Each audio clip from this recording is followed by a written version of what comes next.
Okay. I think we're good. Can you hear me? Are we live? Live. Live and in full effect. This is being recorded on New Year's Eve. Yeah. Yeah. Last podcast of 2021. We thought our last podcast was the charity one.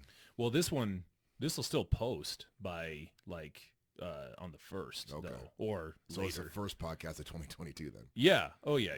But I mean, I don't know. Are you ready for New Year's Eve? Yeah, I'm going to have doing anything? a big night of probably sitting on the couch and calling it a night by 10:30. Isn't that funny? Yeah. Dude, it's so funny because I think, by the way, before I go on, I wanted to make it a point. I got to say, those eggnog delights or whatever, do you have a name for them? I think that's what it is. Eggnog delight? Yeah. Dude, those really hit the spot. Those are dangerously good. You were a little worried about the amount of Sailor Jerry I was telling you to put in. Yeah, I was also a little skeptical about Sailor Jerry because I'm more of a Captain Morgan type guy. So, yeah, if any of our listeners are of the adult beverage inclined, how do you make one of those? All right. So you get just a regular size cup, whatever it is, fill it half with eggnog, 2 shots of Sailor Jerry. Spiced rum, Yeah. And then fill it the rest of the way with Sprite, a little bit of nutmeg on the top. The problem with eggnog for myself and apparently everyone else is it's too damn thick. it's like it's rich. It's rich. It's too much. The Sprite, I don't know if it's just because we're cutting it with liquid or if the carbonation has something to do with it, but it really helps cut that down. Sailor Jerry just seems to blend well with the eggnog, and yeah. It definitely, if you didn't have Sprite in there, there'd be something lost on that. Yeah. It is definitely, I mean, it's one of those that, I mean, there's, of course, because I'm, by the way, if anybody listens to this and they know me, I'm not a huge fan of alcohol to begin with. Like, when people, like you've told me before, like, oh yeah, that whiskey's good. I'm like, no, it's not. Not all of it tastes like crap. I was like, true, some of it tastes less like crap. It might be smoother crap, but it still feels like gasoline going, and I've kind of always thought that too. Like when I look back on my days, I'm like, ugh, it all tastes like garbage. And so and most of our efforts are to not make it taste like acid. Like that's what we're trying to do. You know what I mean? Yeah. Well, I mean, like, I guess you have to like decide what good means. It's like people try to get alcohol to taste sweet all the time, and I think that's where a lot of it gets really gross. And if your taste is enough that it doesn't have to be sweet, I don't know, it's I'm not going to try to sell you on that, an 18-year-old scotch is good, because if it didn't have alcohol in it, probably wouldn't. If it was just the taste alone and there wasn't the alcohol in it, I can't see myself partaking. I understand the concept of an acquired taste.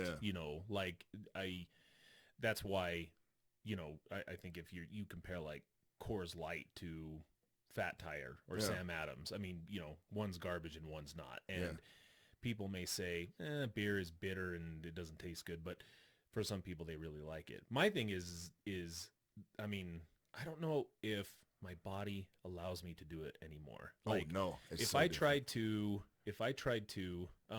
during Christmas. By the way, how was your Christmas? Oh, great. Good. Yeah. When I had a Christmas party with family and mostly family, and they were trying to get me to do a shot, and it was supposed to be with this really good whiskey that our buddy Alan had gotten for Christmas, and I'm like, I can't. I was like, I will throw up if you try to make me do a shot. And they're all, oh, come on, stop being a pussy, all that stuff. I'm like, no, I'm telling you, I don't want to throw up. And so I'm not going to do it. And honestly, that's with everything anymore. So I hardly ever partake in anything. And so I don't shoot. The road to get there is just so steep, the curve. I'm glad I'm not there, because anytime I even drink more than like one beer or something, I just get a headache. So because we're old now, dude. I guess so. It kind of that makes me think about New Year's too, because New Year's used to be, it's like a big event. Yeah. You find a party, You go there, freak out, you know. Get obliterated. Yeah, usually I felt like awesome when I totally missed when New Year's was. I remember one year we like totally missed it, and it was 2000 actually, Yeah. the year everything was supposed to end. Yeah, Y2K. And we totally missed it, you know. Yeah. And all of us are idiots too. I'm like, well, wait a minute, this happened 2 hours ago, like somewhere. How Yeah. come not everything's offline already, you know? Yeah. And you know, everybody was all prepared, and then it was like 12:15, and I'm like, oh, and then I was like, dude, we missed it. And I was like, all right, everybody, let's just do our own countdown. Yeah. Rallied everybody together. Yeah. But yeah, more and more, even the idea of, I mean, can you imagine these days? And I know this sounds old, and I suppose we are. I turned 40 in like 17 days, but can you imagine going to somebody's house with a bunch of other people and just getting wasted and having to figure out a way to get home? Genuinely sounds terrible. Yeah, like it seems, but why was that ever a good idea? Well, I don't know, man. Because like, if 22-year-old version of me were listening to this podcast right now, I'd be like, freaking nerds. Yeah, losers. Yeah, you guys got lame. That's what I'd think. Yeah, but I if you look back on it, I mean, I go there and really I'm standing there, sitting around, talking to a few people that I'm there. I'm not really interested. I've never really been interested in meeting other people to begin with. And then, yeah, for whatever reason, it just was the thing to do, you know? And then it just one time I was just like, this is dumb and also a waste of time and also an unnecessary risk. You know what I mean? Like what risk? Well, going there and you, for whatever reason, you've kind of dodged bullets. You've never been a guy that people just look at and want to start trouble with. I've never seen that with you. Yeah, not really. But with me, for whatever reason, I have a look that guy looks like he'd be fun to start trouble with. You have a punchable face. I don't And I mean, I'm not innocent in that effect, you know, but I would always worry about, okay, who's going to be there? Do I gotta, you know, is this going to turn into drama and all the rest? Now, back in the day, that was fun, you know, but as an adult, I'm like, there's real consequences for this stuff. And so, yeah, I just kind of got over it. And then I was thinking too, like, man, can you imagine, like, if it was just, especially like if you go, like if you were just a bunch of, you know, young kids, high school kids, or even early, like in bachelor's level, like undergrad kids, you know, and, you know, you get a group of, I don't know, just, I don't know, unsuspecting, naive people, you know, going into this place, like not understanding the consequences of what they're getting into, you know, and then of course, inevitably the cops always come no matter what. Yeah. They're going to be coming there. Yeah. And also, you're in a room full of strangers. Like, I don't care to meet. Right. Yeah. And who knows what I mean, you assume everything's going to be fine, but there's always been all kinds of drama. So, yeah, I kind of stay away. But that doesn't mean you should, folks. Have fun. That's what college is for. There you go. Yeah. You have students listening to this, right? Yeah. Just a couple. Yeah. Yeah. You'll have to follow up and check in with some of the youngsters, see if they still out are rabble rousers. Is that a word? I heard. Rabble rouse. Well, we're old now. We get to use those words. Oh, yeah. Like, ask if there's any ne'er-do-wells. Even though I'm pretty sure that, that word went out in like not even the 20s. Yeah. Rabble rousers. Oh, rabble rousers and ne'er-do-wells out running amok. Yeah. I mean, it does kind of make me, does kind of is a good segue into the point that we're talking about today is like, because, well, what are we talking about today? And then I'll kind of harken it back to this. But you had prepared a topic that you wanted to discuss, and so we're going to follow up on that. What do you want to talk about today? Well, in short, sexual assault prevention. We spend a lot of time. I mean, all of our time in the reactive sense, in that you and I deal with sexual assault after it happens, and not a lot of our efforts clinically have been invested in the prevention portion of it. So this is kind of like we're applying treatment concepts to the everyday just lay person out there, give them an idea of some things to look for in order to avoid assault. Yeah. And that's what I think like risk prevention to some degree or another is what I was referring to. Like if I'm going there, you know, it's always, and I've seen this happen, especially with like females. You know, they come usually with a few, you know, few them their girlfriends, and then they always have a ride, and somebody's, you know, never leave anybody alone. And I don't know, I've occasionally seen some, I don't know, questionable things going on with dudes, because Mm-hmm. dudes are always the problem when it comes to that things. But yeah, it's good timing, because I always think, okay, people are out, New Year's, they're partying. It's just kind of a thing that happens. And there is a level of risk that's associated with that. And not to say don't go party, but it's just saying kind of pay attention to this. Now, one thing that we were going to try to focus on today is because this is, like you said, reactionary. This is always based on us providing education and some practical interventions to our clients. So, and these are clients who have committed a sexual assault and are trying to avoid that again in the future. But you're saying that this application can work on the other side of this, I that believe where so. somebody that has not yet been victimized can be aware of this and use this to their advantage. Yes, that's exactly right. Okay. And when did you start thinking about this? Well, that's a good question. So a couple years ago, I I was thinking about this. I ended up wrote a couple blog posts on it, and but the thing What's your that blog, by the way? it's thekillerj.wordpress.com. Is that an Insane Clown Posse reference? Yeah, yeah. It's for Violent J. This is Oh the yeah, Killer J. Yeah, There it is. So yeah. this must have been an old one then. Yeah, this is way down the line. So I guess we could find out exactly where it was that I Well, posted it. but if they go there and scroll hard enough, they're gonna find it. Yeah, you can just go there and scroll. It's just my personal blog. There might be some interesting things, but But some people watch them, and I thought you had a kind of a cool name for this, didn't you? like tactical sexual assault prevention. Oh, Something okay. like that. Yeah. Good enough. Anytime you throw the word tactical in, it's going to be cool. Yeah, tactical is a sweet word. Well, That's weird how some of those words just are pretty cool in and of themselves. But okay, enough on that. But yeah. Well, there was a book I read recently that kind of helped me. Well, want to talk about it here. It's called Left of Bang. okay, Let's see. It's Left of Bang: How the Marine Corps' Combat Hunter Program Can Save Your Life. This left of bang. Left of Bang. Okay. Patrick Van Horn is the. So here's the idea. So it's a book all about prevention.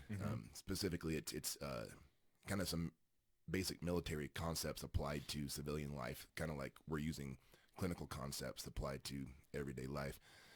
The idea is that, that the way they present it to soldiers is that, like an ambush. When the enemy ambushes you, that's bang. Bang could be the gunshot. Bang could be the IED. Bang could be whatever assault happens on our troops. And the encouragement is to think about the assault on a timeline, with bang, again, the event being in the middle. And so everything left of bang is all the pre-event indicators, all and everything right of bang is the aftermath. And so much as far as like treatment focuses on the aftermath, and we end up clinically playing cleanup, and people that are victims seek therapy and whatever reparations come their way. But the as far as prevention, everything left of bang is where the focus needs to be. And like with the military application, they'd be, maybe you'd consider, okay, if this is like urban combat, is there any environmental changes? Are people acting differently? Is it quieter than usual? Is it louder than usual? Are there people? Are there shifty looking people? Are there vehicles that aren't supposed to be where they are? Just kind of the types of situational awareness that, if troops have a good understanding of, they can avoid the ambush to begin with, and never have to run into whatever bang happens to be. And so applied to what we're talking about, the assault, whether it's sexual or even just otherwise, because I mean, what we're going to talk about today applies to like just basic self-defense as well, I think. But bang is the attack. So bang doesn't necessarily have to have anything to do with the military. Right. Like the bang as a concept is whatever the risk event is that you're trying to avoid. And when it comes to our clients, there's a reason, because we do tend to focus on right of bang when it comes to clients, right? Yeah. They have their sexual offense. They go to court. They're convicted. They come to prison or jail or go on probation for a period of time, and then they come into treatment. Okay, so that's all right of bang. And then even when we're working with them on the clinical side of things, we tend not to focus too much on the event itself, or too much about historical stuff. And there's a good reason for that.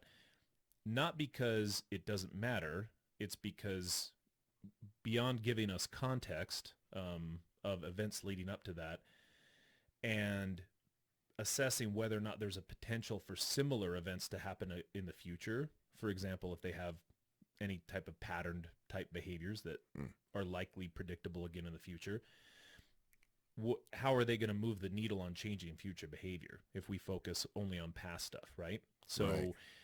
Yes, on our end, it makes sense, but a thing that maybe you're kind of referring to and that I've always struggled with has been, well, that's fine, but, we have to have that type of treatment for people who are, clinical treatment for people who have committed felonies and whatnot, crimes.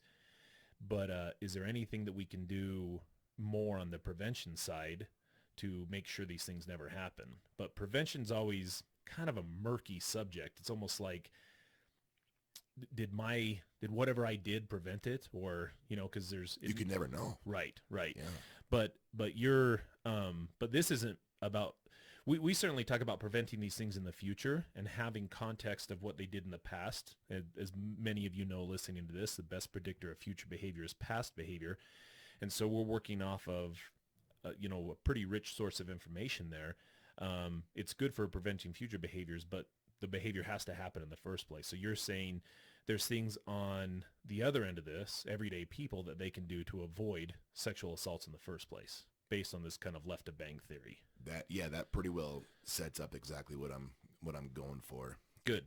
And just to kind of follow up on what you were saying, like when we talk about lifestyle factors and the pattern of behaviors that people engage in that might keep a dysfunctional, potentially assaultive behavior going. And yeah, since we're dealing, like you said, since we're dealing with it after the effect, we try to get clients adept at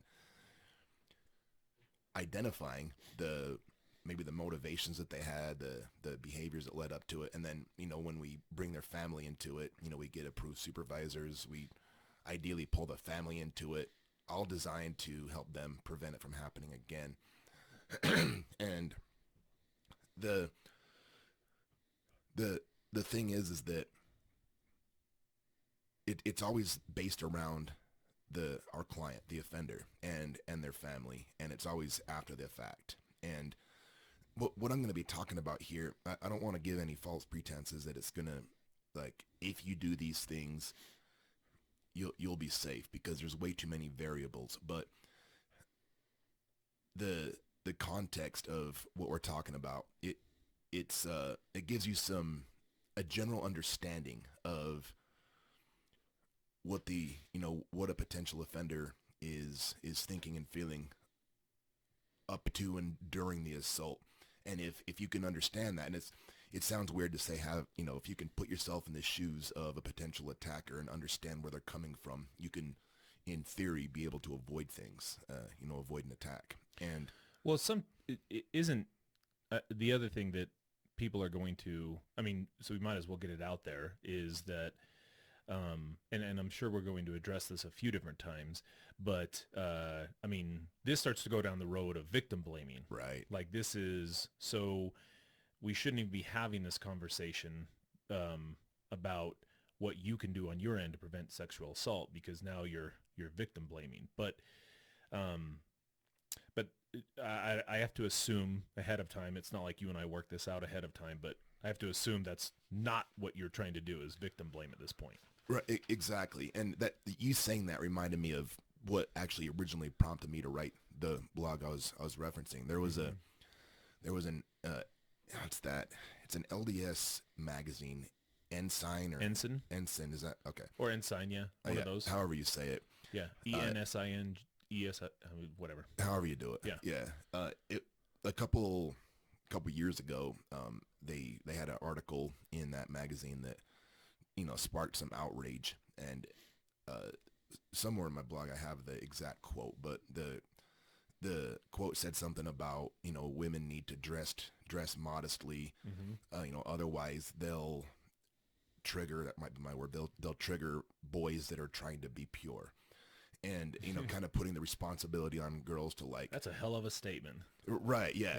Yeah. Yeah, exactly. And it's it's completely misguided, and it's putting the responsibility on women to watch what they're wearing lest they trigger the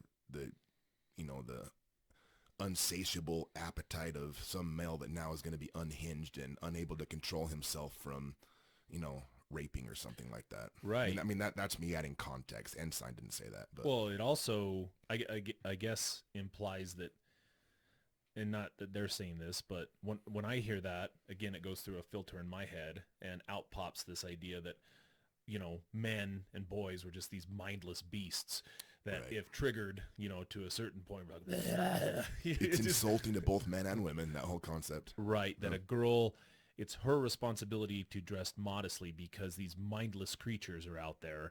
It's like, I mean, it's not equivalent to it, but it'd be like, I mean, don't walk outside during full moon at nighttime because a werewolf's gonna get you. You know what I mean? Yeah, Like, yeah. and werewolves, they're just mindless beasts. And you ever notice that how the werewolves, after they turn back into dudes, they just regret everything? Like, What did I do? yeah, I'd always wonder if there's like an aware werewolf. He's like, yeah, A werewolf. yeah, we should make a movie. Maybe like a skit. And a werewolf. The werewolf. He's just like a self-loathing, just like I hate that I am doing this. Or he digs it, because they always hate that. They're always like, lock me up. Yeah. Like I could, every one of them are this nice dude. You know what I mean? Like, have you ever seen like a werewolf in a movie that was? Well, like Twilight. Yeah, but those, they could control themselves though. They weren't like. Oh, you're right. Yeah, Good. they had You're right. self-awareness when the whole kind of, I guess, mysticism or the appeal of the werewolf that makes it kind of cool is you got this unsuspecting guy who just wants to be a normal, dude. And then, he wakes up covered in tattered clothes and blood and all over his mind. What happened? Yeah, And then yeah. after a while, he's like, lock me up because if not, I'm going to do all, and people chill out, and then of course turns into a werewolf and eats everybody. And Yeah. it's like, oh, we should have Should've listened locked to him up. Yeah. I'm saying, is there, I guess, I don't know, that weird werewolf movie with Jack Nicholson. I was just going to reference that. James Spader. James Spader kind of dug it. Like, yeah, if you're aware, I'm going to turn into a werewolf and just be able to do whatever I want. That's the only one I've ever, I guess, seen that people are aware that of what's happening. They So lean into it. that's good though. And a werewolf. Well, so just to kind of get it out of the way, and we'll come back to it again, it is 100% the responsibility of, everybody to govern their own behaviors, and the responsibility for a sexual assault lies solely on the perpetrator of it. The idea is that a lot of the clients that we work with, when I talk to them, especially when it's maybe kind of the violent rapist type dudes, which is, it's not super common, but those types of guys, they know that rape is bad. They knew it beforehand. It wasn't something that in their head they like didn't know. They knew that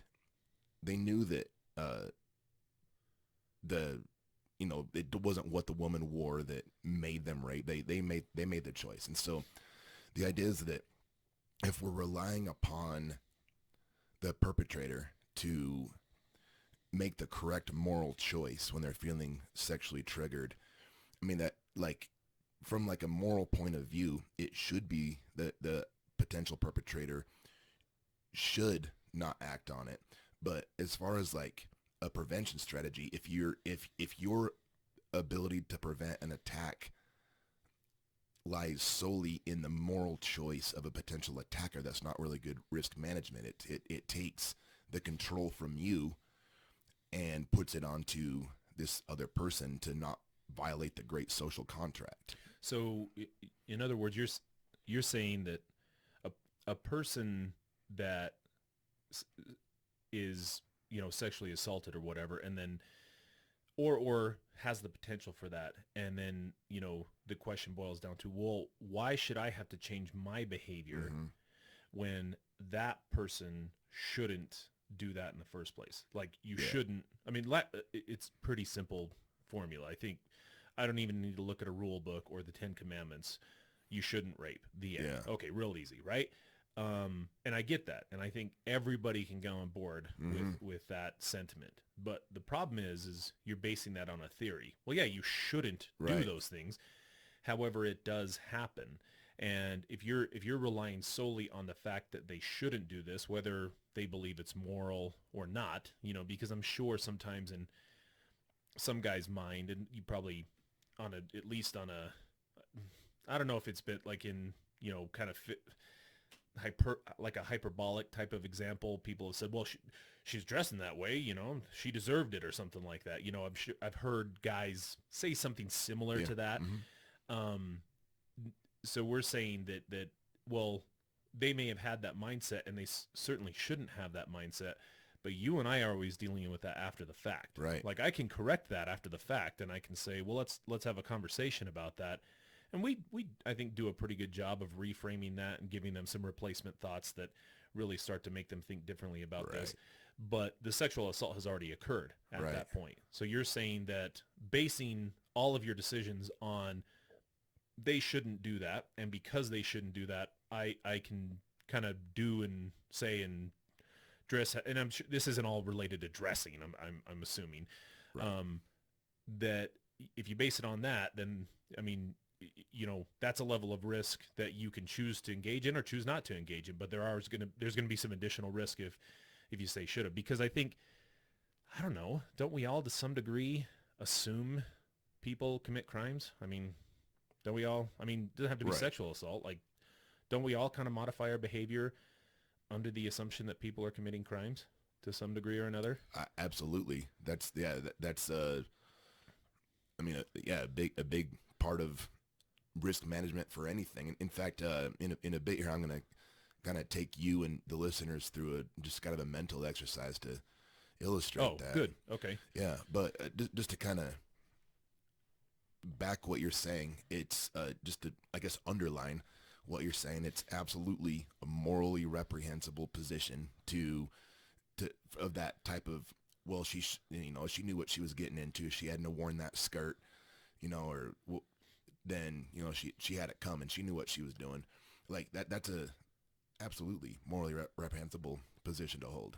So in other words, in your position, will we have a remedy for that? Saying, yeah, dress however you want. Yes. Do that. Yes. However, Yes. do this also.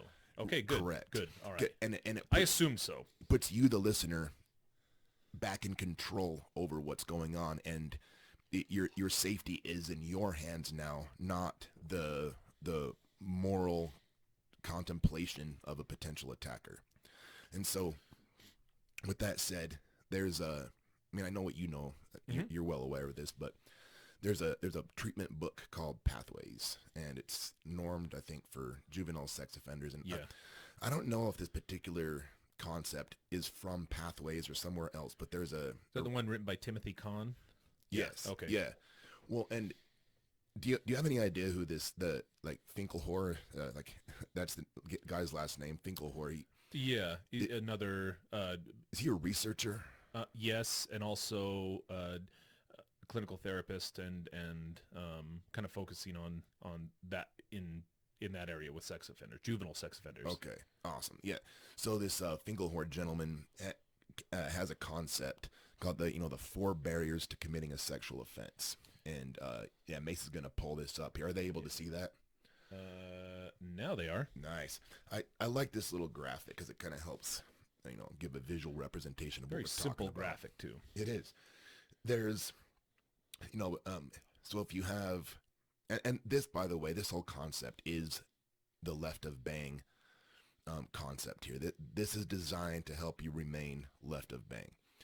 And so there's like 4 hurdles or barriers that a potential perpetrator has to overcome, circumnavigate, whatever it is, to get to the potential victim. So four barriers. And for anybody who's just listening, the graphic that we're showing is, so on the right side of the picture, there are 2 children, a boy and a girl. And on the left side of the picture are 2 adults, also a boy and a girl. And in the middle of those 2 are these 4 barriers that Jeff's about to talk to. So there's a brick wall and a ladder and steps, and anyway, just kind of a graphical it's a picture representation of what Jeff's about to talk about. But the picture is essentially the potential perpetrators on the left and potential victims on the right, and these 4 barriers that Jeff's going to discuss are in between them. Thank you. The first barrier is motivation. The client has to be, or the offender has to be motivated to want to attack. They have to have a reason why. And there can be a whole litany of motivations. When it comes to violent rape, the kind of the commonly discussed motivation is power and control. That's one slice of the pie. There's a lot of slices to this pie, though. It could just be straight up sexual arousal. It could be acting out abuse that happened to them when they were younger. It could be kind of a revenge get back thing.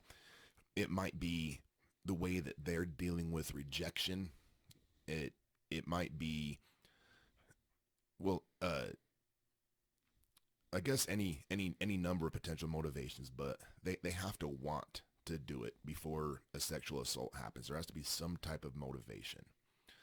So in other words, in this case, because I don't know, I've never, I think about where my motivations are, and it's not, I think motivations normally for guys and for girls is you may find a person attractive and, maybe you want to have a sexual encounter with them, but you're saying the motivation has to be tied with actually wanting to commit a sexual assault, not just finding the person attractive and wanting to have sex with them. They have to be motivated to commit a sexual assault. Yeah. But that is a good point about motivation, though. If it's, because the idea would be, well, if they are wanting some type of sexual interaction with this person, why wouldn't they just pursue them? And there's a lot of explanations for that, but maybe just to be, the initial urge, like, wow, she's pretty, I want to go talk to her, may well be a similar motivation for a potential perpetrator. It's just the lack of skills or ability or whatever it is maybe what takes it down the non-consensual route. Okay. And so the motivation also would be, I guess it would also be my motivation would be increased for that sexual assault if I didn't have the interpersonal relationship skills that move me in the right direction. Right. Okay. Which is, on a side note, why we focus on social skills pretty heavily in treatment. Right. Which also, I think, it might even speak to an initial awareness piece, and maybe you're going to talk about this. I've kind of always said when somebody's general appearance, grooming, hygiene, the way that they dress, the way that they keep themselves, as well as the way they interact with other people, if I think there's kind of a general creepy vibe that sometimes people give off. I think you should take note of that. The social skills or lack thereof is a big indicator that a person might be capable of something like this. Right. It also might indicate, I don't know, that they're on the autism spectrum, might be completely harmless. But so it's just one of those things to say, okay. Keep score mentally. Just kind of make note. And then also guides how you are then going to conduct yourself moving forward, even if it is somebody who is on the autism spectrum or has any type of cognitive deficits or anything like that. So right, okay. It's a left of bang concept, and it's not conclusive, but it's an indicator. Like, hey, maybe keep an eye on this person that seems to be keeping a long, leering eye on me. Sure. And before I move on to the next one, Can you think of any other motivations that someone might commit a sex offense? Can sexual arousal, power and control, inability to talk to somebody lack of ability to talk to somebody consensually? I think of sexual preoccupation, Sexual unwanted preoccupation. sexual preoccupation. In Good. other words, like a lot of our clients that we work with have sexual thoughts that they actually don't want to have. We would call those intrusive sexual thoughts. So it's almost happening against their will, and they don't know how to control them. And sometimes, their solution is, well, I'll masturbate and it goes away, which really is you're reinforcing it. And yes, temporarily the urges go away because, you feel quote unquote satiated temporarily, but you're actually empowering those thoughts to continue coming back. And then also, I guess another one would be like my my personal. Um, do I have an emotional? Am I regulating my emotions based on sexual conquest, or do I have a personal sense of identity associated with like sexual conquest? In other words, like how many sexual partners I have really helps define, the quality of person that I am, and it almost gives me confidence and makes me happy. In other words, I'm regulating my emotions and identity on sex and how many times I can score. Fantastic. Yeah, Yeah, notches on the bedpost type of rationale. sure, Yeah, sure. great. So, assuming now that our perpetrator has traversed that brick wall of motivation, they've gone up those stairs, and now they're facing their second barrier, and that's the internal barrier. So, the internal barrier is your personal Jiminy Cricket, your conscience. The still small voice, whatever you want to call it, and believe it or not, well, I know you believe this. Most sexual offenders aren't psychopaths. Most of them do have some type of conscience and the ability to, like, should I do this? And the conscience can be a really it's great. Like, this is where a lot of our treatment takes place, is challenging risky thoughts. Helping them, you know, reframe and change up the way that they're thinking about things, and pulling from a bunch of different reasons. But there's that conscience can be a big hurdle if the person's wanting to commit a sex offense, and so they have to find a way to get around their conscience. They might tell themselves things like, it's not gonna hurt, it's only once, this has happened to this person before, I'm not the first person to do it. uh, I mean, and feel free to chime in with things you've heard clients say. What are some other, how do clients rationalize their sexual assault? Yeah, it's kind of, She wants it. yeah, it's there was a there was a pretty good movie that I just watched that it it reminds me of this. Have you seen The Last Duel with Matt Damon, Adam Driver, Ben No. Affleck? Okay. It's worth watching. It's a Ridley Scott show, and so the whole thing is based around a rape, right? And there's a duel at the end, which is badass, by the Hmm. way. I mean, I was like you're on the edge of your seat like the whole time. Huh. Sweet ass duel. So man, brutal back then. And the whole movie was snowing and What's it cold. called again? The Last Duel. Okay. Anyway, the bulk of the movie outside of the duel was Matt Damon marries this girl, and he's some badass night off killing people. And while he's away, Adam Driver, who used to be his friend, and kind of came up in the ranks not out of merit, but because he knew Ben Affleck, who was some lord, I don't know. Anyway, visits Matt Damon's wife while she's alone, and he goes in there and rapes her, right? And now it's told from three different perspectives. It's told from first Matt Damon's perspective, and then it starts over, and then it tells it from her perspective, and then Adam Driver's perspective. He's the other night, and then it goes back and tells it from her. I don't know the actress's name. Um, so the when you look at it, all the facts of kind of what happened were relatively the same, but there was small details in how she viewed it and how he viewed it, the perpetrator and the victim, how they viewed it that were different. So an example was she was running up the stairs, and as she was running, when she remembers it, she was running so fast, like her shoes fell off as she was running up the stairs. You know what I mean? To get away from him. And in his mind, he saw, his recollection was she took her shoes off, deliberately prior to going up the stairs, indicating, oh, I'm gonna. She's like disrobing. Right. And so then they go up to, and there's a part prior to that she's smiling at him, and he sees this, and it looks as if while she's dancing with her husband, who's Matt Damon, and he looks at this as, well, she's smiling at me, she's enticing me, she kind of digs this, and in her mind she's like, yeah, he's very full of himself, he's very arrogant, look what a little smile will do, so on her end, okay. And then the scene's happening, and in his mind he sees it all as all she's saying no. And apparently this is like, even later on, he's talking to Ben Affleck and saying, well, she gave the obligatory protest, but then after that she was into it, and in his mind, like, yeah, this is risky and forbidden, but it's also they're in love and they just can't do it because she's married, and it's all playful, right? To some degree or another. Kind of the no means yes. Just I have to say no to maintain my virtue, but I really want you to keep pushing. That's how he's looking at it. And in her recollection, it's very violent and very like, what it truly feels like to be like, I'm completely out of control, and he is 100% forcing me to do this. So I think that yes, and even in that case, I get back in the day, I would assume the rape standards were a little bit less than they are now back in, medieval France. I'm sure. Yeah. And,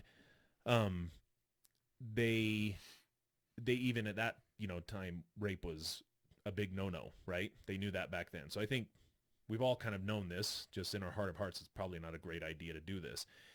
But in his mind, he had to do these mental gymnastics to paint the picture that what he did was morally sound. And not only that she kind of dug it, which our clients do a lot. So there is.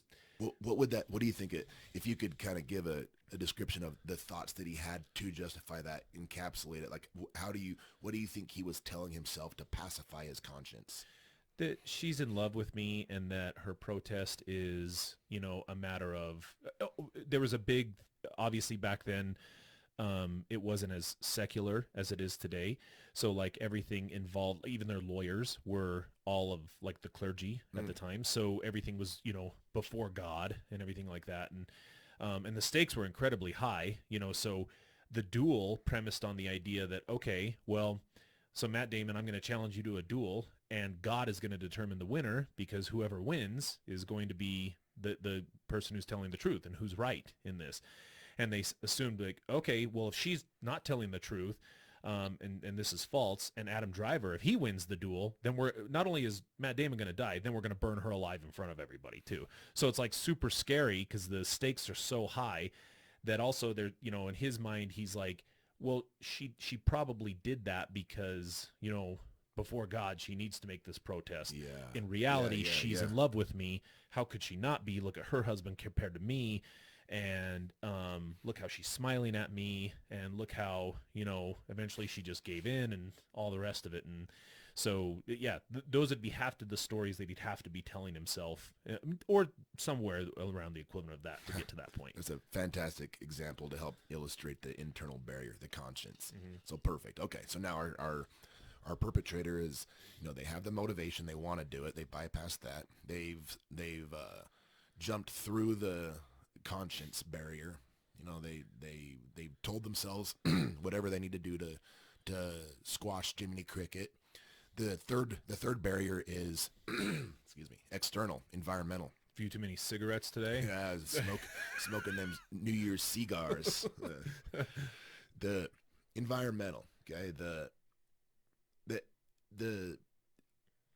even if you want to do something, there's going to be environmental limitations, like other people around.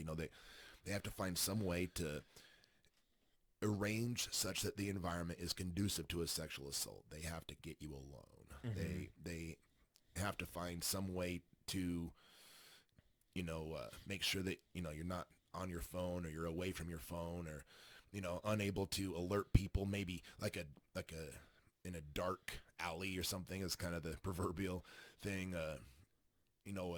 This could even be like online, like ways to, you know, contact somebody surreptitiously, just whatever kind of environmental conditions to increase the likelihood that nobody else is going to find out, because like sexual assaults rarely happen with more than one set of eyes on the situation. These things thrive in, like, assaults thrive in secrecy, and the perpetrator, if if they've gotten to the point that they want to do it and they have squashed their conscience, they have to find a way to manipulate the environment, or manipulate you in concert with the environment, such that no one else is looking at it, and they're able to get away with it. So it's just now you and the perpetrator if you're the potential victim. Right. And this, correct me if I'm wrong, but don't you think like that too many people focus on this as the linchpin as to whether or not a sexual assault's going to occur? Like a couple examples are, well, so sometimes when our clients, they've gone to prison and they've paroled and they're coming into the community, they often have to get permission to go to certain places. Like there was Right. there's a news article that one of our therapists shared with us. Was that Megan who shared that with us? I don't recall. Oh, so What maybe. shared what though? Oh, it was a Yeah. news article about. It was about. Don't we have a therapist named Megan? Yeah. Okay. Yeah. That that the one of the state senators actually is looking to reduce restrictions for sex offenders, that if accompanied with an adult, that they could go to certain places like a park Great or example. a school. So we put restrictions on this, like say you cannot go here, you cannot go there, and that's the assumption that if we eliminate some of these environmental factors, then it's not going to occur. On our end, I don't know. Personally, what I think is no matter what you do to control the environment, you're always going to run into an opportunity at one point or another. And we better have addressed these first two barriers first. Just eliminating, like environmental conditions will not suffice completely. But it's kind of one of those things that people tend to focus on, and they get hyper focused on that. Like the general public kind of focuses on that too, which is why they sometimes look at the sex offender registry, like where they're housed and how many kids are in the neighborhood and stuff like that. But I don't know. I mean, do you ever feel that way? Oh, 100%. Yeah. We do have some focus on environmental, and maybe early on in treatment, like while the client is still developing the cognitive skills to deal with these things, there'll be restrictions on if they can physically go to a party, like a family party where there's going to be kids present. Their environment is restricted a bit, but that's such a superficial approach to therapy, and again, like you said, without the first two conditions, the motivation and the internal, if those aren't met, it's a matter of time before the person's able to bypass the environmental concerns. It's yeah, like most 90% of our treatment program is spent dealing with the internal stuff, the cognitive skills, the emotional regulation, the social skills, the problem solving methods, those types of things. Like environment, to a degree, we'll get, they're restricted on, if they can go to a place where children are known to congregate, Mm-hmm. and things like parks, and like you said, it really does seem like the public focuses a lot on that, and it's relevant, but just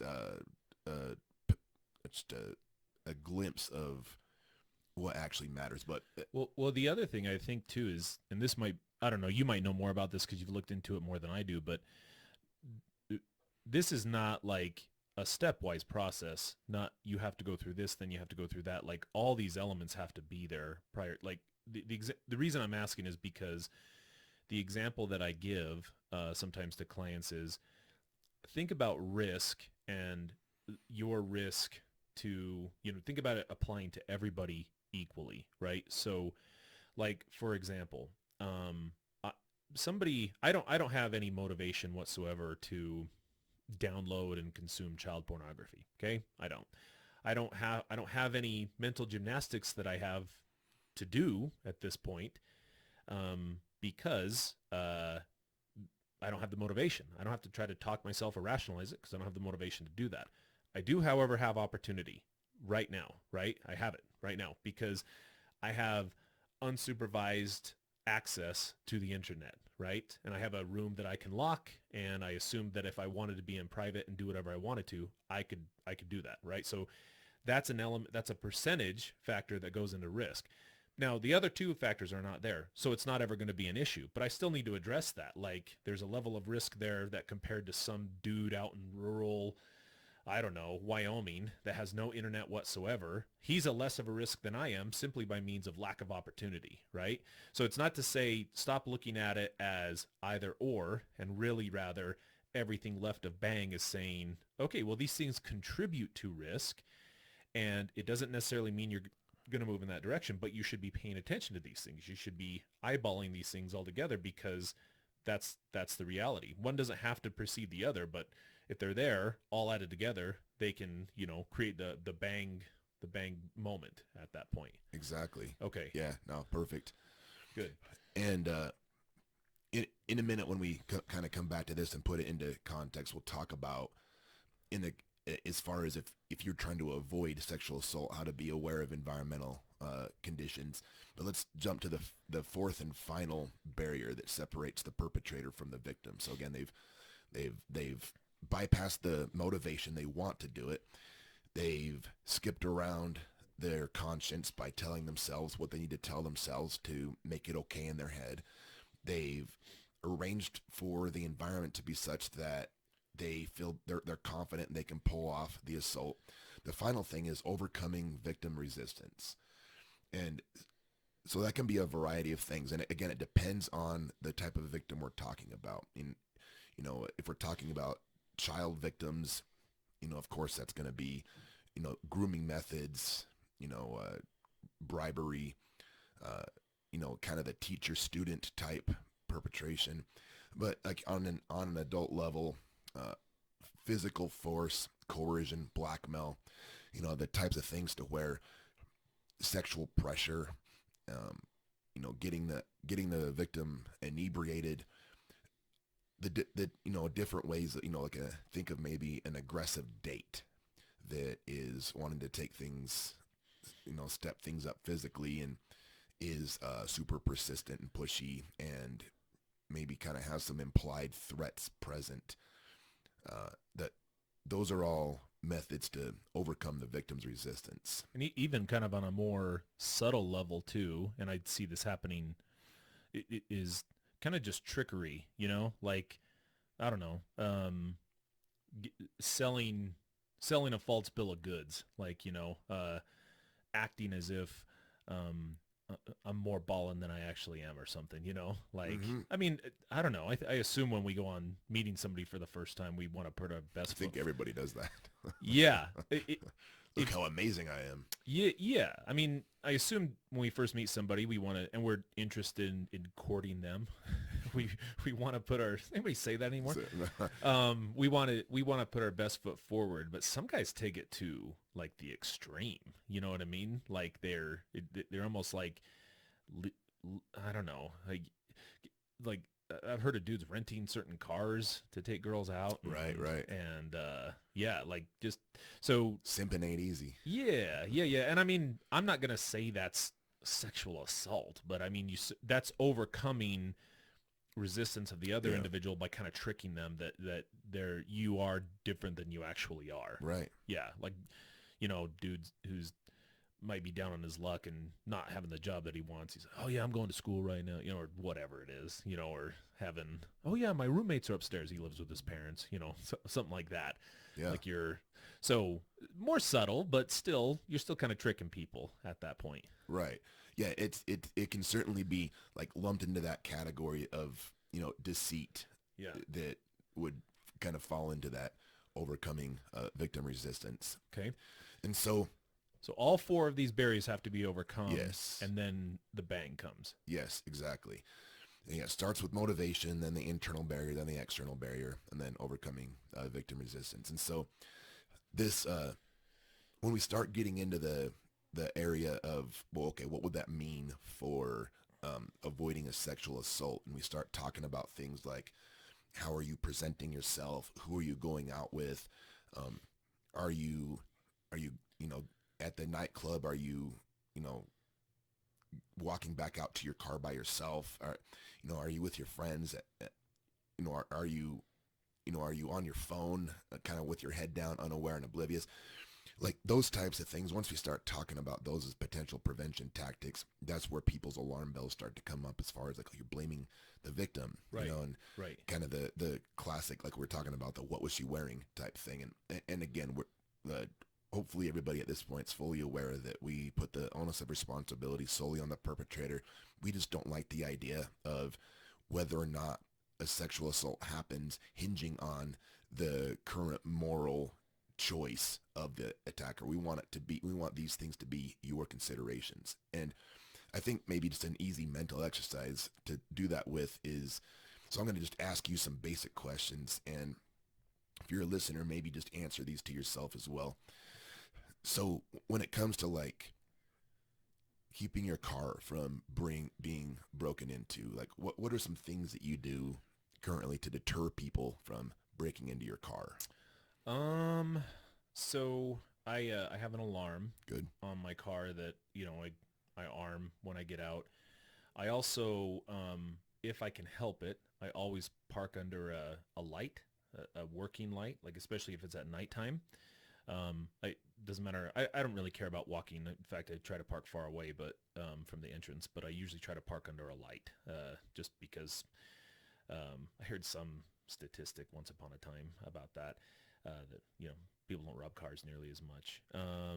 I try not to have anything in my car like of value readily that you can see.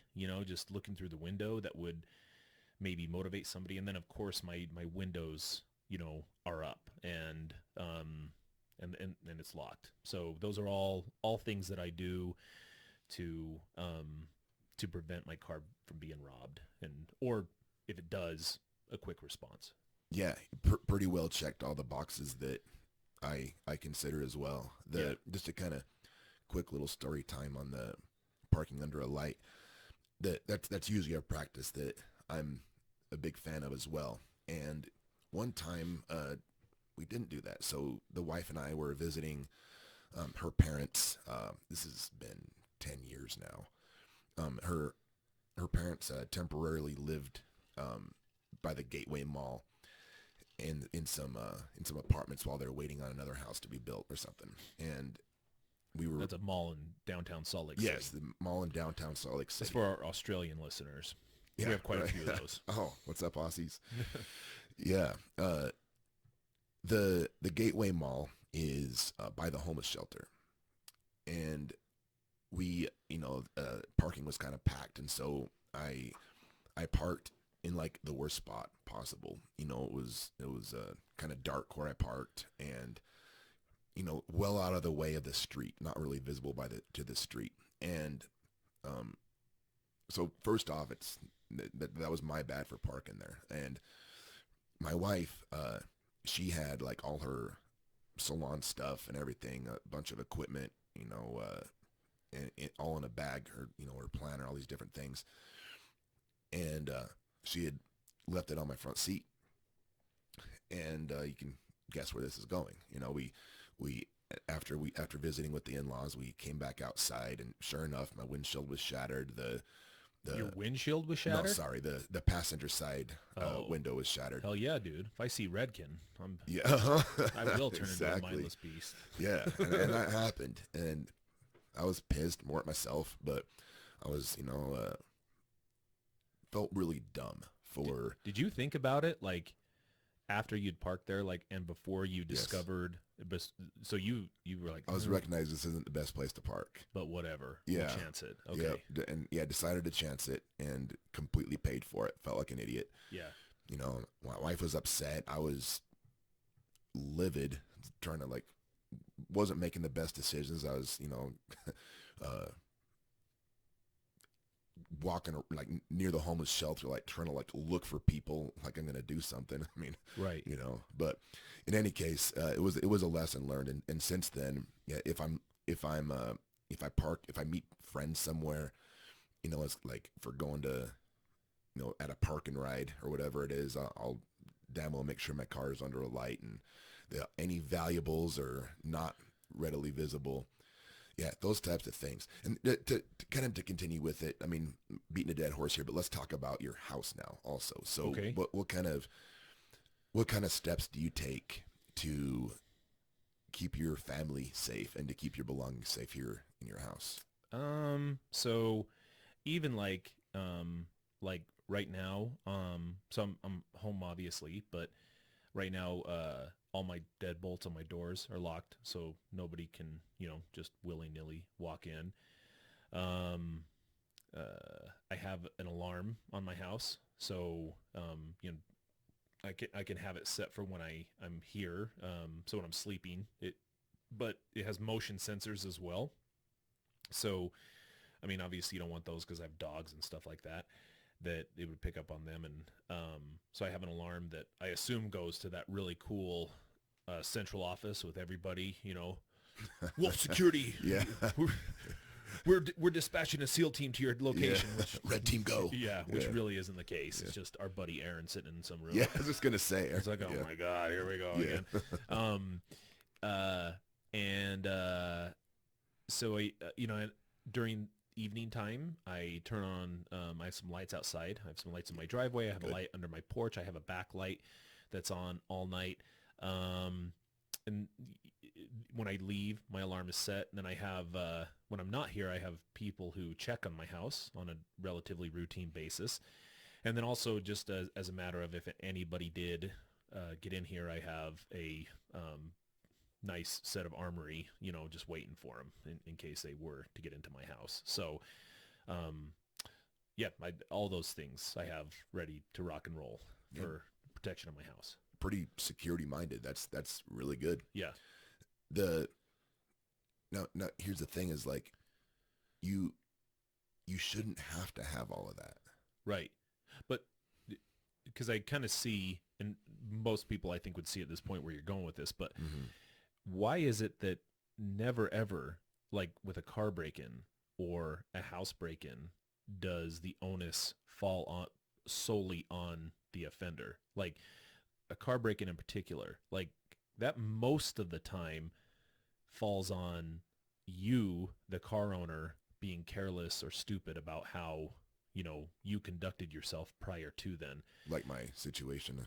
Right, Yeah. right. And not on that they shouldn't. It reminded me when you were talking about that, what came to mind was a lot of the looting that's going on in San Francisco now, and how some people are just rolling their windows down, unlocking their cars, lifting their lifting like their hatchbacks up and leaving their car open and not putting anything of value in there so nobody breaks their windows. In other words, they're Really? in other words, like you, the car owner, are now responsible.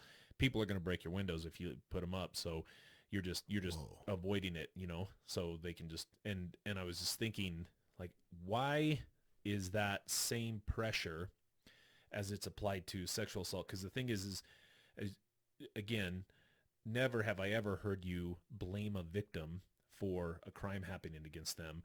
But more than anywhere, when it comes to the sexual assault, it's that person shouldn't have done that. And I'm not responsible, which is 100% true. And same thing goes to the car. That person shouldn't have robbed my car. Like they have to go through the same mental gymnastics, like nobody's going to see this. Same four barriers. I can Right? get away with it. And some people say, well, if they're going to leave it out here, then I'm going to steal it. They deserve to have it stolen. Right. Like stuff like that. You know what I mean? But I don't know, the victim in that case, it's kind of okay to blame the victim in that case. Like it's kind of okay to say, even you're doing it to yourself right now. I Yeah. shouldn't have parked there. Right. I parked in, and we don't get philosophical and theoretical and say people shouldn't rob cars, but we're, why, I don't understand why we're more comfortable, digging on victims of car theft and and it's not a, there's no sense in digging on victims anyway. Like, but you're Why saying, are we more willing to do it? and it's not really, I don't Like, even think it's a dig. I don't think it's a, it's simply, I do those things as a matter of, well, I don't think everybody's going to steal from my car. In fact, I assume the vast majority of people are not. However, I do know some people will, and I'm not going to try to get into the idea that of understanding why or why not they're going to do it. I just assume they're going to do it. So I'm going to start putting some preventative factors in place to protect me, even though I know they're not 100% foolproof. you know, I suspect there's not like a logic based answer to it. And sexual assault is such an invasive, you know, emotionally traumatizing like type of situation that people are naturally averse to doing anything to even hint towards that something could have been done differently by the victim. And I feel that myself. Like even as I'm spitting the sentence out, I feel myself cringing internally, like thinking of some potential victim of sexual abuse listening to this right now, thinking that we're coming from that angle, like, what could you have done different? And it's because it feels gross. So I don't know why, because the the same four barriers apply. Again, the motivation to break into your car is like, oh, I see a laptop on the front seat. I Mm-hmm. want that laptop. Mm-hmm. Internal barrier, he shouldn't have left that laptop on his front seat. Shit, he deserves it. I need this. External barrier is no one's looking. Quick smash and grab. I can get by it. It's kind of a dark area of the parking lot. And then the victim's resistance is a little trickier with it being like a robbery, but maybe just the leaving the laptop on the front seat anyway is kind of bypassing. It I guess what I'm saying is it's the same sort of four-step process, and that there's things that can be done to mitigate risk. It just, like you're saying, when it comes to sexual assault, it's such an emotionally charged and understandably so topic that people, they don't want to go that route for fear of it sounding like victim blaming. Here's the other thing I think that's going on is whenever, so like what is gross is when you like tell a girl she shouldn't have been wearing that, like that is gross. I mean, for, first of all, wear whatever you want. I mean, and for some guys, that have no intention, they'd be like, yeah, wear whatever you want. Like it's not, I think what it boils down to is there's no morality associated with parking under a light or locking your vehicle. Ooh, It's almost like you turn the tables morally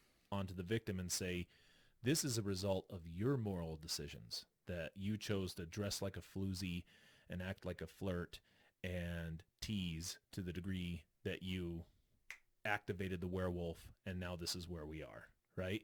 yeah. Whereas it's not that ever. It's never that. You know what I mean? Like because even if all that were true, even if somebody was deliberately like provoking somebody to do something, we have to teach our clients all the time, because a perfect example, some of the times that we've had is think about adults, males that we've worked with that have had a sexual encounter with, say, a 14-year-old, okay? And I mean, I don't know, I wasn't there, but it would be shitty of me to just say, you know what, this was all your fault, you raped her, you forced her, and all this other stuff. And they're like, no, like, she was provoking me and she was doing this. I'm like, okay, all that may be true. Like, maybe I wasn't there. She may have wanted this to happen, and maybe she didn't view it at the time as a sexual assault. I have no clue. I wasn't there, and I don't know her, and I'm probably never going to meet her, so we don't have the time to, that's not important. You still had control over yourself, buddy. Like, you still Right. had to go through those mental gymnastics to otherwise justify having sex with a 14-year-old, right, as an adult. So I'm not saying that two things can exist, but I think the real tricky part and why people are, this is such a, I don't know, acidic topic, is because when you start to victim blame in this case, you are now, leaving your windows down, leaving your car unlocked, parking in a dark spot, those are all impractical choices that don't really have anything to do with morals. But when you're talking about somebody's conduct or their dress or whatever, now you're starting to put this on personal decisions of how a person lives their life. And I agree, that's not fair. That's not a fair assumption of what happened. But you're saying, nevertheless, there are things that we can do on our end as potential victims to mitigate the risk of future sexual assault. And it doesn't have to be based, it can be more practical, it doesn't have to be moral. Yeah, yeah. Well, so do you think that, like, again, some of the reason for the stigma, if I'm understanding it, has to do with like society's attitudes towards sex, and like a lot of value judgments with sex out of wedlock or something, and Sure. you know uh, from from what I understand, like generations and generations ago, things were a lot more, I don't know, like sexual assault wasn't, it was understood to be bad, but our current modern understanding of sex and sexuality and consent is much more, in a good way, constricted than it was back then. And there was a lot of judgments heaped on women, I think, when they would have sex.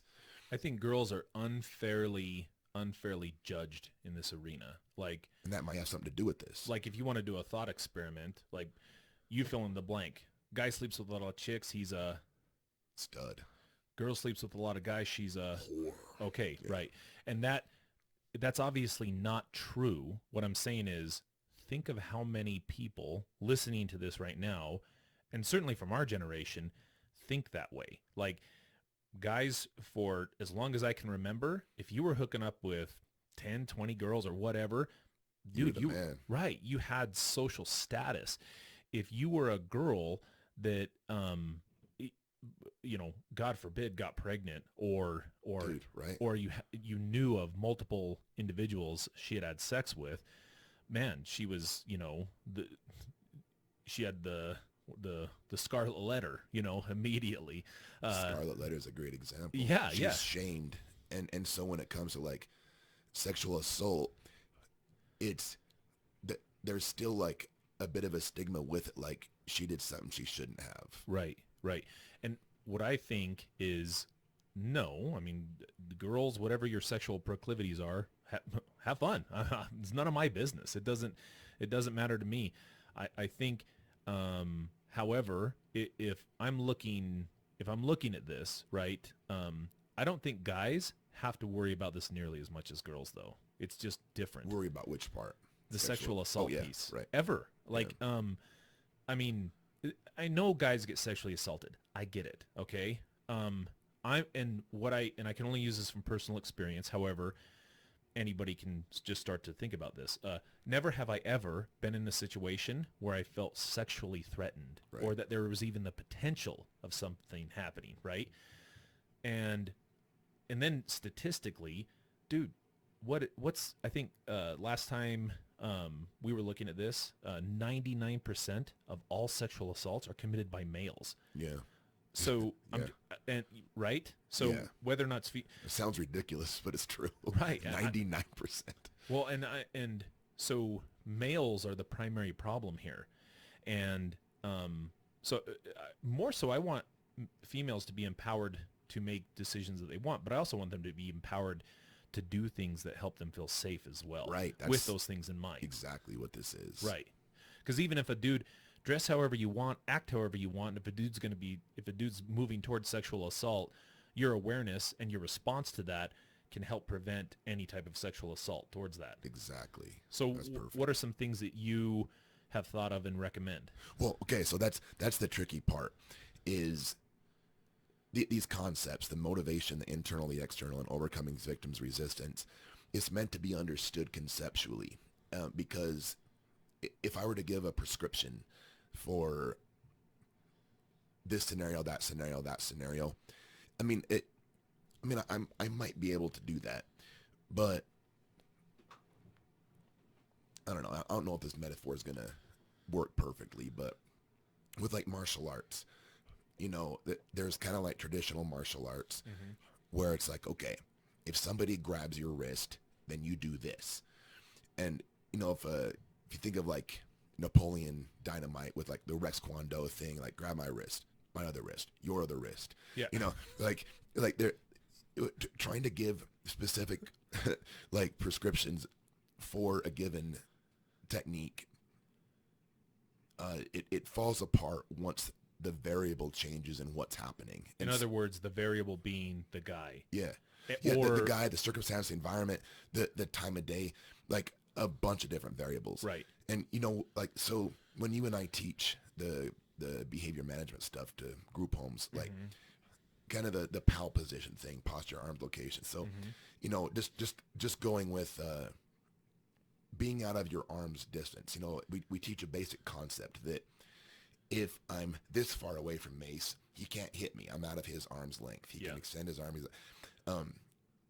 If I'm right up next to him, giving him a bear hug, he can hit me, but he doesn't have a lot of power there. And so we teach people to be all the way out like I am now, or all the way in where I'm right up next to him.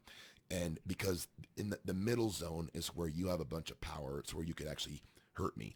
And so we teach that as a concept. There's a million different circumstances to where distance management is a thing. But rather than trying to like break it down by each position, we teach a concept, all the way in or all the way out. Right. And I think that's how this has to be viewed as well, is that it's not a cookbook approach. It's not, if this happens, you do this, then this, then this, and then this, and then you're fine. Because it'll never work that way. Right. There, like as a base level understanding, if you can have it in your mind to think, okay, based on this situation I'm in, what are some potential motivations that somebody that might attack me would be? What are some of what might they be thinking to themselves to make it okay to do something? What are my environmental conditions? Where am I going to be at risk? Where's my safe zone? Where am I not? And if this guy were to assault me, how do you think he would come at me? Is he going to put something in my drink? Is he going to try to get me away from my friends and right. Hey, let's go outside and grab a smoke, if we're at a nightclub or something? Which all might be harmless, by the way. Like all of those things might be harmless. Right. So I guess what you're trying to say is it's better, rather than giving a prescription of do this, do that, like the PAL position thing you just described. That's not girls don't use that as a prescription man, it's not like you do that and you're going to be safe. That's not the idea. Mm-hmm. It's, you have to have an understanding of what these 4 barriers are for the type of clients that we've worked with in the past. Yes. These are the 4 barriers. And your awareness of those barriers puts you in a bit better position to guide your own behaviors. So dress however you want, right? Yeah. I mean, sky's the limit, you know? Please. And yeah. Most of us dig it. It's okay. I mean, like, I don't get mad at, a girl who's attractive and wears yoga pants at the gym, like it's and okay. And there's nothing wrong with that. Like if you're proud of your body and you want to show it off, good for you. It's none of my business. Okay. I mean, I try my best not to be a creep and look, but whatever. I'm just saying I'm not, it's not a dig on you morally. There's nothing morally wrong with that whatsoever. However, though, the thing is I think if you neglect to acknowledge all of those things combined, then, and basis only on the fact that they shouldn't do that. They shouldn't do that. Oh, I agree with you 100%. People shouldn't rape. People shouldn't sexually assault. But it happens all the time. And we do a pretty damn good job of correcting that, right of bang, but left of bang, we have no conversations with these dudes. We've never met them. Not until they've been punished, they've served 8 years in prison or whatever, and are now coming back into the community, do we have contact with them, right? So we can't do anything until then, and by then it's too late. So these are measures that if I was an unsuspecting person or I should just be a suspecting person, and I think about that, some practical things like that you're referring to is, I guess you can't ever be a mind reader. You don't know what's going on in their mind. And I guess it would not be safe to assume that everybody's thinking about that all the time. That's not really fair to anybody, guys or girls. See, look, this guy's going to sexually assault me, like You're paralyzed with fear no matter what. Well, right. Yeah. I mean, you could, but there's harm or not harm, but there's whatever you choose to do, there's going to be a side effect of that. The side effect of that is if I assume everybody is going to sexually assault me, well, I'm not going to have very many friends, and certainly it's going to be difficult for me to engage in a relationship. Right. However, some of the examples that we've given behaviorally could demonstrate that it might be moving in that direction. Like, for example, like motivation, there are signs and symptoms that another individual might be sexually preoccupied. Do they talk about it a lot? Do the text messages that, you and that person exchange, or the phone conversations, are they very, sexually oriented? Do they request a lot of like nude pictures? What's their behaviors like towards you? Is there a lot of unsolicited sexual movement, towards you, grabbing, stuff like that, body language that would suggest that's going. Those all would be indicators that, okay, maybe this isn't going where I want it to go, and potentially this guy has that on his mind. Not necessarily, but those are indicators I want to pay attention to that. It would make you, I guess, much more alert for their attempt to overcome your resistance if it got down to that. Right. It's like a little bit of a darker way of looking at things, but I was, again, I don't know if it was the same book or another one, but it was talking about, developing situational awareness. And it's like one of the harder things to think about, because when people think of situational awareness, they think of like Jason Bourne, walking into a bar and being able to see like that guy can take care of himself. This person can do this. That guy's armed. That's not really realistic. And if you walk into a grocery store and you're supposed to, like, what exactly are you supposed to be aware of? Are you, constantly scanning everything? It's not that. The exercise that wherever I pick this up is like temporarily put yourself into the mind of a perpetrator and try to think like, okay, if I were that type of person, this is like for like mugging, not rape necessarily, but if I were gonna mug somebody, who would I go after? Yeah. So you get looking at people, and maybe if you're in a crowded area, you look for the person that maybe looks physically compromised, maybe not really capable of taking care of themselves. You look for the person that has their nose buried in their phone, oblivious to everything around them. You look for the type of person that looks like they might be easy to persuade and move away. So you find that person, and then you look to see if there's other people that are also keying in on the person you identified. And it's, I suppose you could do the same type of thing at like a nightclub if you're out with your friends, if you're like a female listening to this, and like look around and, okay, who looks like they might be vulnerable? If you're thinking like a perpetrator, and if you can pick it out, and I'm asking you to be judgmental, but if you can pick out like, okay, this person looks like somebody that would be vulnerable to an attack, then you can then adjust your behaviors as well and recognize that in the moment. Yeah, like it's almost, whenever I did a lot of domestic violence counseling with perpetrators of domestic violence, and I did some victim stuff, and one of the things that,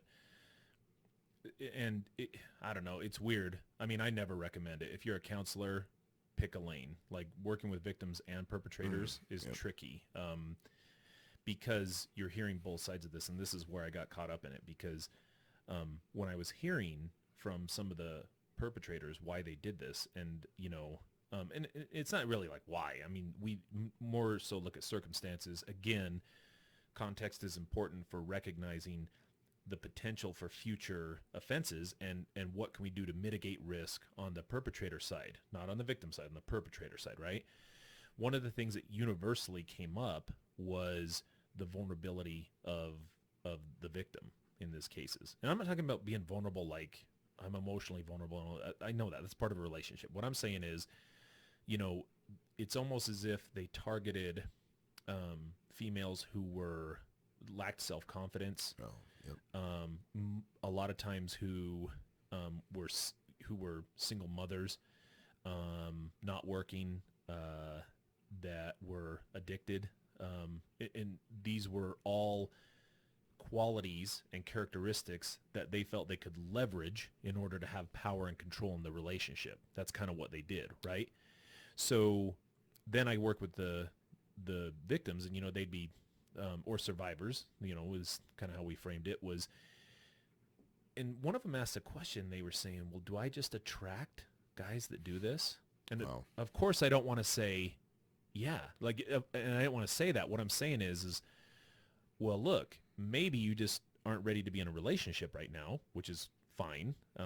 But really, what I'd want you to do is have confidence in yourself enough to the degree that you can set boundaries and limitations within a relationship and stick with those. And, let's work through your substance use disorder. Let's make sure you're independent, that you don't need to rely on anybody else. Like, if anything, again, that's an appeal to women's empowerment to do whatever you want and be super confident in doing so, and just be willing to set boundaries and limitations with any dude who's going to try to exploit that, because the vulnerability of the victim is really what the perpetrator's keyed in on. And it said, if you had a gal, it's not, none of those guys, I promise you, none of those guys said, oh yeah, it was because of the way she dressed. What I'm thinking is, you could be dressed, as provocatively as you want. And if he tried to talk to you and you just presented as if you were confident and you were like, piss off, loser, that'd be the end of it. He would realize, ugh, this is going to be too much work. I'm not going to go down this road. Perfect. You know what I mean? So again, that's not putting the onus and responsibility on the victim. That's saying that, you having confidence in yourself and being able to take care of yourself and being like just showing that and having the disposition that, I'm not going to be screwed with no matter what. Whether, you're petite or big or whatever, it doesn't matter. That's going to be a factor that plays into this. That's perfect. Yeah. That's a great summary of it. I kind of want to leave the listeners with that exact way of looking at it. So it is an empowerment. Right. So please don't take this as we're victim blaming. Yeah. So if you guys just keep those barriers in mind, motivation, internal barriers, external barriers, and victim resistance. That is what has to go through the mind of a perpetrator. Having confidence and empowering yourself is about the best mechanism that you can do while having the knowledge base of those 4 barriers and having some situational awareness. Is that about right? Perfect. Okay. One of our longer podcasts today, huh? How long did we go? Hour and a half. Oh, yeah. Okay. That's okay, though. I mean, kind of needed, your blog was like a 3-parter, right? It was. Cool. Yeah, it takes a lot to unpack. Cool. Okay. Well, we, I kind of look forward to the comments and anybody who wants to talk to us about this, and hopefully we can clarify. Yeah. We didn't sound like too big of pigs. Yeah. Right? So, okay. All right. Well, until next time, everybody, we'll see ya.